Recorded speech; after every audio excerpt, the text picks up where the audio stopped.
Los falleros de Gandía celebraban el sábado uno de sus actos más destacados, que supone el inicio de la cuenta atrás para la llegada de las fiestas josefinas, el pregó y crida fallera.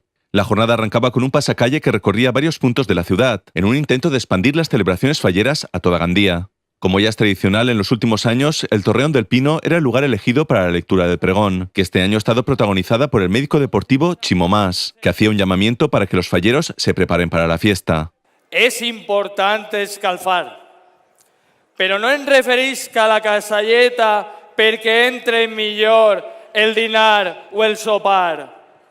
I sí, és clar, convé fer estiraments, però no em referisc a allargar la nit per a participar en la despertar.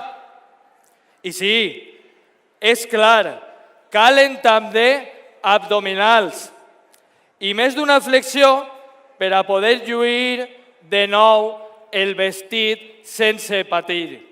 A continuación, la comitiva fallera, con Sara San Víctor y Nuria Llopis en un lugar de honor, como falleras mayores, se desplazaban hasta la Plaza Mayor. Desde el balcón del ayuntamiento, ambas jóvenes invitaban a toda la ciudad a disfrutar de estas fiestas.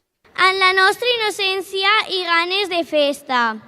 Per això, vos convida que canvieu la wifi per la pólvora, el Bluetooth pels coets, el YouTube per la música de les nostres bandes.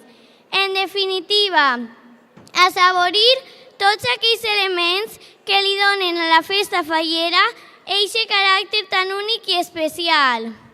Desterreu dels vostres pensaments tots els moments difícils viscuts al llarg de l'any i convertiu-los en llamors que germinaran en la nostra setmana gran. Els casals s'han de convertir en un lloc per a integrar i no per a excloure. Tots i totes tenen cabuda en la festa de les falles. Acollim els forasters i visitants i empatitzem amb tots aquells que no pensen com nosaltres o simplement són diferents. También la alcaldesa Diana Morán agradecía al colectivo fallero su contribución a que Gandía haya sido designada como la primera capital cultural valenciana. Així que fallers, falleres, músics, perruquers, floristes, cantaors del BAES, indumentaristes, tots, gràcies, gràcies i mil gràcies per fer de les falles una festa única i per haver fet de Gandía la capital cultural valenciana primera de la història. Visca Gandía i viscan les falles!